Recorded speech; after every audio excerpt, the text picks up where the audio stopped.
So this is what our 32 zone should hopefully look like. The first thing you'll notice is that everybody is matched up pretty much man-to-man. It looks like a man-to-man defense when you first look at it. Forwards have forwards, guards have guards. Everybody has a person to begin with. So everyone is kind of matched up here. You'll notice here that both the forwards are fronting. Normally we want to front the post on the ball side and give backside help. Now, again, both of them here are fronting. We probably don't want to do that normally, but the backside guard has communicated that he does have their help, and he's going to take away any lobs that might be tried to be thrown in this particular situation. The guard's job is to try to take away anything from the inside, so we want them to take outside shots. The best way to do that is not let them throw the ball inside. So we do a lot of what's called tracing of the ball. Ball's up high, hands are up high, ball's down low, hands are down low. Basically, we just want to obstruct their vision as much as possible and try to make those passes inside as difficult as possible. So again, you got to recognize as the point who the shooters are. The guy at the top of the key, not much of a shooter, so you can slack off and help in the post a little bit more too. And then when the ball goes back out high, ball's high, hands high, again trying to obstruct that vision as much as possible. And then when you get chances for turnovers, you got to be able to turn the other way and try to convert. On inbounds, again, you want to sag under the basket, clog up the lane as much as possible. You want them to make as far a pass away from the basket as you possibly can make. The further away, the better, all the way out to half court if you can, which is what happens in this case. So once the ball is inbounded, it's now the job of everybody to get matched up again as much as we can. Again, it looks like a man-to-man. Now the ball here is going to go to the wing, and the wing is going to give up a drive on the baseline. So now it's the responsibility of the forwards to help out and get this ball stopped as much as possible. So the forwards are going to get the ball stopped here, and then they're going to make another pass. Now the one thing you're going to notice is that the point guard has gone all the way down on the block because you have to get to the level of the ball all the time. Everybody needs to be at the level of the ball as much as possible to make sure that they don't get any easy baskets inside. Now the point guard is going to go for the steal and he's going to miss, but what you're going to see here is that the forwards don't give up on the play. They come over to and contest the shot. Always contest everything for that. Now you kind of open yourself up to offensive rebounding here, but again, you just kind of have to scramble and you have to battle and just fight for every loose ball that you can possibly get your hands on. So again, coming up the floor here, you'll see that everybody is matched up. Forwards are going to get around and get fronted in the post. Now this time the point guard is going to notice that the guy out front is not a great shooter, so he can help off a lot more in the post because he doesn't have to worry about giving up any threes. Again, here you're going to see the ball go inside, and even though the fronting was able to knock it away, even if that guy would have caught the ball, there would have been 3 people on him right away immediately. Can't let the ball get in the post, and if it does, you got to make him kick it out almost right away all the time. Again, you're going to notice that on the inbound here, how compact and everybody is really just in the lane. Everybody's staying tight, make them make a long pass out. Now in this case, the forwards don't do a good job of talking to each other, and they don't switch like they should or stay with the guy that they should, and they're going to give up a foul here because they weren't talking and communicating the way they needed to. On this particular play, there's a long rebound here. Everybody gets kind of out of position, you'll notice. And at this point in time, the defense is not in a good spot whatsoever. But what you're going to see here is that everybody's going to scramble back to their spots as quickly as possible. The fronts and the posts are going to happen. And by this point in time, everybody is matched up. It's been communicated. Everybody knows who everybody has. And there's nobody loose running around at any given point in time.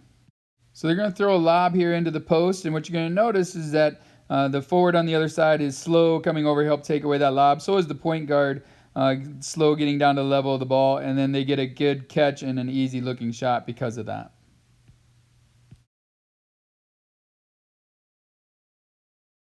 So again, you'll notice that everybody is matched up. Again, looks man to man. But in this particular case, the post is a little slow getting around and getting in front of it.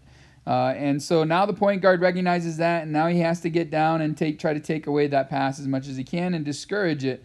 So as the wing looks in, you can see the point guard drops way down. Now you have to recognize who's out top here. If that guy's a good shooter, probably can't help that much. But if he's not, in this case he isn't, you play the drive, and now you have the kick out. Now the other thing that you should notice here is, one, the shot is being contested. There's a hand up. But 2, everybody again is to the level of the ball. That is so, so, so important.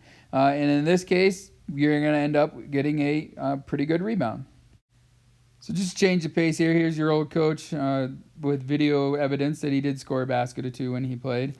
But anyway, back to the defense here. Again, you'll notice everybody in this case is not matched up. The guy at the free throw line doesn't know who he's guarding. So now he has to turn around and he has to find someone. He's the only one who isn't doing something. He has to turn around and find someone to guard here. So you can see him turn his head there, and now you can see that he has someone. That's his guy. That's where he's going to stay. So you can see that he does go back. Now, as far as the closeout goes here, don't ever close out to the middle of their body. Always close out to a shoulder.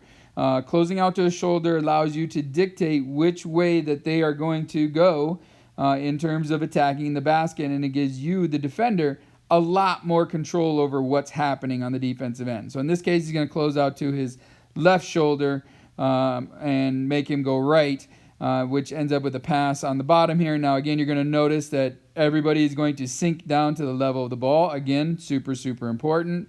And it's going to end up scrambling here. They're going to drive baseline, make a wild pass. It's going to get deflected and go out of bounds.